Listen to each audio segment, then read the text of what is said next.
اگر میری بہن کو کچھ ہو گیا تو میں دونوں کو نہیں بخشوں گا۔ نوجوان کے تیور خطرناک دیکھ کر اس کی ماں نے اسے بازو سے پکڑا اور کھینچ کر باہر لے گئی۔ یہ میری زین کے قریبی رشتہ داروں سے پہلی ملاقات تھی۔ سسرال والوں سے ملنے کا شوق جھاگ کی طرح دل میں بیٹھ گیا۔ اسی شب 8 بجے دوبارہ دروازہ کھلا اور مظہر ہاتھ میں تیزاب کی بوتل لیے بے دھڑک میرے کمرے میں داخل ہوا تو میرے پاؤں تلے سے زمین ہی نکل گئی۔ ناظرین، اگر آپ دلچسپ کہانیاں سننا چاہتے ہیں تو اس چینل کو سبسکرائب کر لیں اور بیل آئیکن پریس کر دیں تاکہ نئی ویڈیوز کا نوٹیفیکیشن آپ کو مل سکے۔ شکریہ۔ اب وہ پہلے سا روپ تو نہ رہا۔ عمر اور وقت کی گرد نے اصل تصویر کو دھندلا دیا ہے، مگر آج بھی آئینے کے سامنے ٹھہر کر اپنا جائزہ لیتی ہوں تو نکھری نکھری صورت دیکھ کر اللہ کا شکر ادا کرتی ہوں کہ اس نے مجھے لاکھوں میں ایک بنایا اور اس حسین چہرے کو دشمنوں کے ہاتھوں سے جلنے سے بچا لیا۔ یہ بہت دور کی بات نہیں، 10 برس پہلے کا قصہ ہے۔ میں اپنی خوبصورتی کے جادو سے ناواقف تھی اور اس ناواقفیت میں اماں کی گہری تربیت کا ہاتھ تھا۔ جب سارا زمانہ مجھے حور گردانتا تبھی اماں مجھے بدشکل اور نکمی صورت کہہ کر دھتکار دیا کرتیں۔ انہوں نے بڑی دانائی سے کبھی محسوس نہ ہونے دیا کہ میں غیر معمولی طور پر حسین ہوں۔ خوبصورتی میں اماں بھی کسی سے کم نہ تھیں۔ اگر یہ کہوں کہ حسن بانٹتے وقت خدا تعالیٰ نے میرے گھر والوں کے ساتھ بے حد فیاضی سے کام لیا تو بے جا نہ ہوگا۔ مجھ سے بڑے 4 بھائی بھی مردانہ وجاہت کا پیکر تھے۔ میں گھر میں سب سے چھوٹی اور سبھی کی آنکھوں کا تارا تھی۔ اماں بابا نگاہوں ہی نگاہوں میں مجھ پر صدقے واری ہوتے تھے، مگر انہوں نے اپنی اس والہانہ چاہت کا کبھی اس طرح اظہار نہیں کیا کہ میں خود سر ہو جاتی یا مجھے اپنی حسین شکل و صورت پر غرور ہو رہتا۔ پرائمری پاس کر کے سیکنڈری میں داخلہ لیا تو اسکول کی لڑکیوں نے میری صورت کو سراہنا اور مجھے باور کرانا شروع کیا کہ میں حسن کی ملکہ ہوں۔ وہ مجھ پر رشک کرتیں تو ان کی ستائش بھری نظروں کا مفہوم سمجھ کر میرا انگ انگ خوشی سے ناچ اٹھتا۔ یہ عمر کا وہ حصہ تھا جب کسی کو چاہنے اور چاہے جانے کی خواہش شدید ہو جاتی ہے۔ جو حسن ہو تو دولت کی چاہ ہوتی ہے، مگر مجھے تو خدا نے حسن و دولت سبھی کچھ دے رکھا تھا۔ انہی دنوں ایک سہیلی کی شادی میں زین سے میری ملاقات ہوئی۔ وہ میری سہیلی کا چچا زاد بھائی تھا۔ بود و باش سے کھاتے پیتے گھرانے کا لگتا تھا۔ شادی کے ہنگاموں میں وہ بڑھ چڑھ کر حصہ لے رہا تھا۔ رسمی ملاقاتیں چند دنوں میں ہی ایک نئے رنگ میں ڈل گئیں۔ شادی کا ہنگامہ سرد پڑ گیا، لیکن میری زین سے ملاقاتیں جاری رہیں۔ وہ میری زندگی میں آنے والا پہلا ساتھی تھا۔ اس کی قربت نے مجھے نڈر بنا دیا۔ اب اکثر اسکول سے چھٹی کر کے اس کے ساتھ کسی پارک یا ریسٹورنٹ میں جا بیٹھتی، جبکہ اس سے قبل میں ایسی جرت کا سوچ بھی نہ سکتی تھی۔ زین کی چاہ نے مجھے اب ہر خوف سے بیگانہ کر دیا تھا۔ زین کے بارے میں اتنا جانتی تھی کہ وہ کسی کمپنی میں مینیجر ہے، والدین پنجاب کے کسی قصبے میں رہتے ہیں اور زمینداری کرتے ہیں۔ اس کی والدہ کا انتقال ہو چکا تھا۔ زین نے بتایا تھا کہ اس کے والد اس حد تک پرانے خیالات کے مالک ہیں کہ انہوں نے کبھی ریل گاڑی کا بھی سفر نہیں کیا ہے۔ وہ ابھی تک گھڑ سواری کے دور میں جی رہے ہیں، کراچی جیسے شہر میں بھی آنے کا نہیں سوچتے۔ یوں بھی سفر ان کے لیے محال تھا۔ بڑھاپے اور بیماری نے ان کو سفر کے قابل نہ چھوڑا تھا۔ جب ماں کو علم ہوا کہ میں زین سے شادی کی خواہش مند ہوں تو انہوں نے طریقے سے اپنے طور پر اس رشتے کا تذکرہ میرے بھائیوں سے کیا۔ وہ قطعی راضی نہ ہوئے۔ میں اپنے 4 بھائیوں کی اکلوتی بہن تھی۔ بھلا یہ لوگ کیوں میرا ہاتھ کسی غیر خاندان کے تنہا نوجوان کے ہاتھ میں دینا گوارا کر سکتے تھے؟ گھر والے اس کے ساتھ نہ تھے تو ہی بھائی زین کو لاوارث کہہ کر پکار رہے تھے۔ کہتے تھے تنہا بیاہنے کو آنے والا لاوارث ہوتا ہے۔ ایسے کو بہن دے کر کیا ہم اپنی بہن کو بھی بے سہارا کر دیں؟ گھر والوں کے الفاظ پر میں برملا احتجاج کر سکتی تھی، لیکن مسلسل خاموش اور گمسم رہنے سے سب سمجھ گئے کہ میں رشتے کے ٹھکرا دینے پر افسردہ ہوں۔ جب زین کا رشتہ میرے بھائیوں نے رد کیا تو اس نے ہمت نہ ہاری۔ اس نے امی سے رابطہ رکھا اور یوں ہمارے گھر کی دہلیز پر اتنی بار اماں کے قدموں میں حاضری دی کہ بالآخر میری ماں نے منت سماجت سے بابا جان سے منوا لیا۔ بظاہر اس رشتے میں کوئی خرابی نہ تھی، سوائے اس اعتراض کے کہ زین کے باپ اس شادی میں شامل نہ ہو سکتے تھے۔ غرض ماں کے سمجھانے پر گھر کے سبھی مرد راضی ہو گئے اور یوں 4 ماہ بعد میری آرزو دھوم دھام کے ساتھ پوری ہو گئی۔ شادی کے بعد چند ماہ زین نے مجھے شہر میں اپنے رشتہ دار کے گھر رکھا اور پھر گاؤں چلنے کی خواہش ظاہر کی۔ مجھے بھلا کیا اعتراض ہو سکتا تھا، میں تو خود اپنے سسرال والوں سے ملنے کو بے قرار تھی۔ جستجو تھی کہ دیکھوں یہ کیسے لوگ ہیں، میں نے کبھی گاؤں کی زندگی دیکھی نہ تھی۔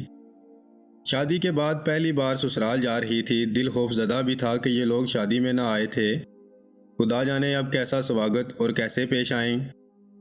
سنا تھا کہ دیہاتی محبت والے اور سیدھے سادے ہوتے ہیں، مگر ایک اندیشہ تھا کہ وہ بہو کے روپ میں ایک شہری لڑکی کو قبول کریں گے بھی یا نہیں۔ ان کو یہ دکھ تو ہوگا کہ اپنے ہاتھوں بیٹے کے سر پر صحرا نہ سجا پائے تھے۔ اپنے اس خدشے کا ذکر زین سے کیا تو وہ ہنس دیے، کہا پاگل ہو گئی ہو، میرے بابا جان بے حد مہربان اور اچھے انسان ہیں، اور یہ شادی میں نے ان سے اجازت لیے بغیر نہیں کی۔ وہ کراچی آنے سے معذور تھے، ضعیف اور بڑھاپے کے کارن ہماری شادی میں شرکت نہ کر سکے، مگر وہ ہم سے ناراض نہیں رہ سکتے۔ وہ تم جیسی پڑھی لکھی چاند جیسی بہو کو پا کر نہال ہو جائیں گے۔ غرض کتنی ہی دیر تک وہ اپنے والد کی دلچسپ باتیں بتاتے رہے اور میں ان کی باتوں میں کھو گئی۔ اسی ہفتہ وہ مجھے لے کر اپنے آبائی قصبے پہنچے۔ گاؤں کے دستور کے مطابق انہوں نے مجھے سر سے پیر تک خود کو ایک بڑی سی چادر میں ڈانپنے کو کہا تھا اور میں نے زین کے حکم کی تعمیل کی تھی۔ ہم گاؤں پہنچے۔ یہ 500-600 کچے پکے مکانات پر مشتمل ایک آبادی تھی جس کے اطراف میں کھیت ہی کھیت تھے۔ اس علاقے میں میرے سسر اور شوہر کی داغ بیٹھی ہوئی تھی۔ راستے میں جو بھی ملا اس نے ادب سے جھک کر زین کو سلام کیا اور نیاز مندی سے خیریت پوچھی۔ نیم پختہ سڑک پر کافی دور سفر کرنے کے بعد بلاہر کھیتوں کے درمیان سرخ پختہ اینٹوں سے بنے ایک بڑے سے مضبوط گھر کے سامنے ہمارا تانگا جا رکا۔ وسیع ڈیوڑی پار کر کے ابھی ہم اندر پہنچ بھی نہ پائے تھے کہ ہماری آمد کی خبر ہر طرف پھیل گئی۔ ادھر ادھر کے گھروں سے لوگ نکل آئے۔ زین بھائی آ گئے کا نعرہ ہر زبان پر تھا۔ زین مجھے ساتھ لیے سیدھے اپنے بابا جان کے کمرے میں گئے۔ گاؤ تکیا سے ٹیک لگائے ایک تندرست اور تنومند شخص بیٹھا تھا۔ قریب ہی پیتل کا چمکتا ترہ دار حقہ رکھا ہوا تھا جس کو وہ چلم بھی کہتے تھے۔ سفید لنگی کرتے میں ان کا دبدبہ ثابت تھا اور لباس کی نفاست میں اجلا بند تھا۔ زین نے ادب سے جھک کر ان کو سلام کیا اور پھر دھیمے لہجے میں نگاہیں جھکا کر میرا تعارف کرایا۔ یہ آپ کی بہو ہے، سلام کہنے آئی ہے۔ انہوں نے رعب بھری ایک نگاہ مجھ پر ڈالی اور میرے بارے ایک لفظ بھی ان کی زبان سے ادا نہ ہوا، صرف اتنا کہا اچھا۔ میں سر جھکائے چند سیکنڈ کھڑی رہی تو زین گویا ہوئے، بابا جان کیا حکم ہے؟ اپنے کمرے میں لے جاؤ اسے۔ ٹھہر کر اور چبا چبا کے انہوں نے یہ الفاظ ادا کیے۔ میرے آنسو پلکوں تک آ گئے کہ سسر نے پہلی بار دے کر مجھے دعا بھی نہ دی تھی، شاید کہ ان کا یہی طریقہ تھا۔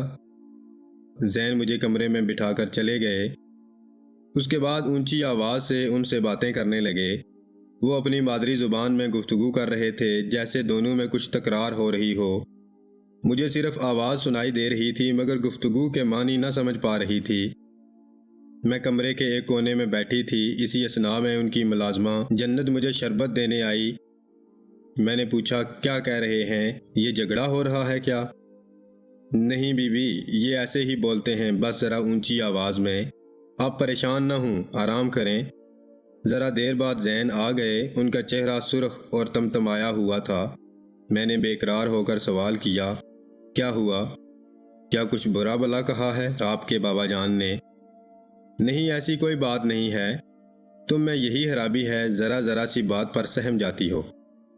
اس روز کے بعد میری سسر صاحب سے کوئی بات نہ ہوئی۔ سامنا ہو جاتا تو میں نظریں نیچی رکھتی اور سلام کرتی، وہ ہوں کہہ کر آگے بڑھ جاتے۔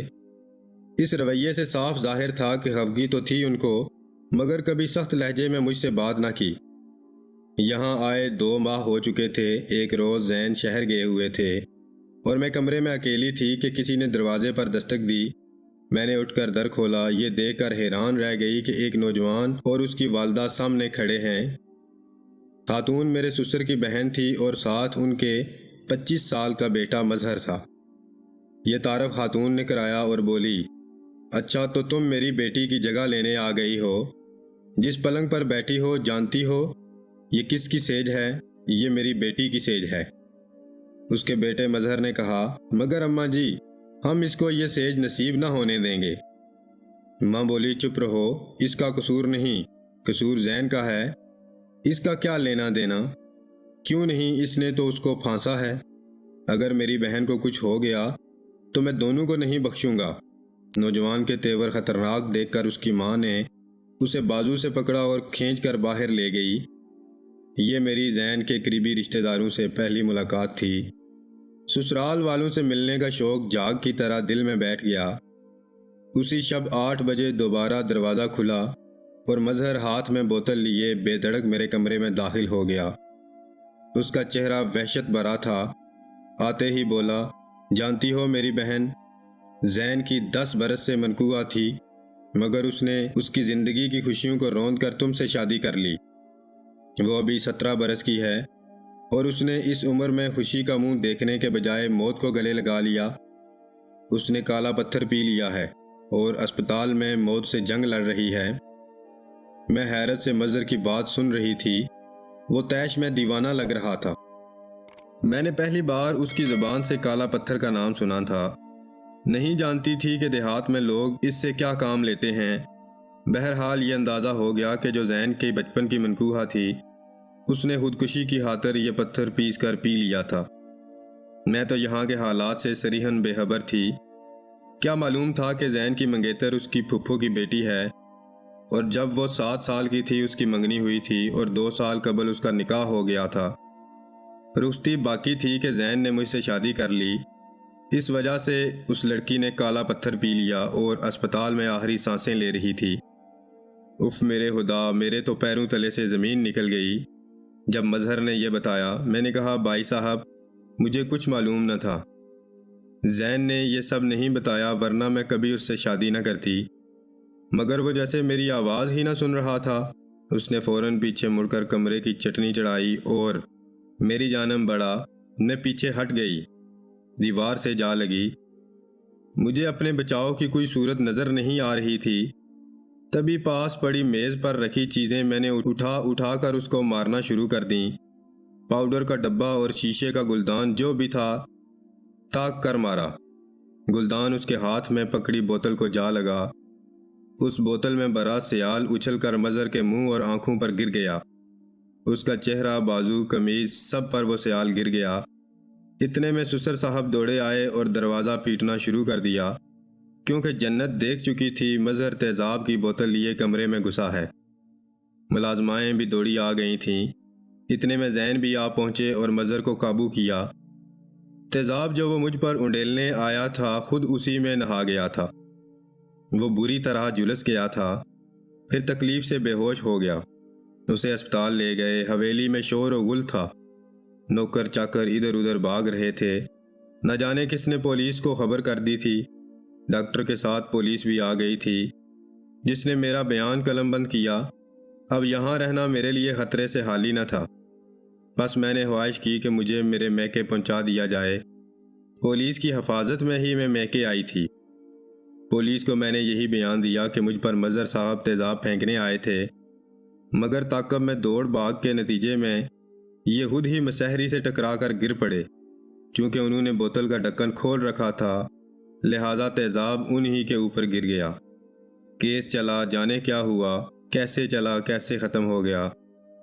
زین مجھے لینے آئے، میں نہ گئی، بھلا کیوں کر جاتی۔ میرے والد اور بھائی سینہ سفر ہو گئے کہ ایک بار خدا نے اس کو بچا لیا ہے، بیجا تو سسرال والے جانے اس کا کیا حشر کریں گے۔ میں خود بھی وہاں کے لوگوں اور سسرال کے ماحول سے ڈر گئی تھی۔ زین کی منقوہ بھی بچ گئی تھی، لہٰذا وہاں جانے کا مطلب سوتن کو قبول کرنا یا اس کے بھائیوں کے انتقام کا نشانہ بننا تھا۔